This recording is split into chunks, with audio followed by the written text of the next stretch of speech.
ఇంద్రలోక భవనాన్ని ఈడ్చుకొచ్చి గదిలో మార్చి మళ్ళీ కట్టారో ఏమో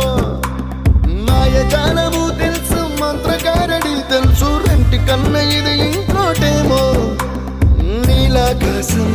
నేలాకొస్తే ఇట్టాగే ఉంటాదో ఏమో ఈ సంతోషం దాచాలంటే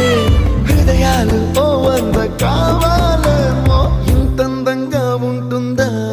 ఈ లోకం ఇన్నాళ్ళు ఈ మనసుకి తెలియాలేదే పాపం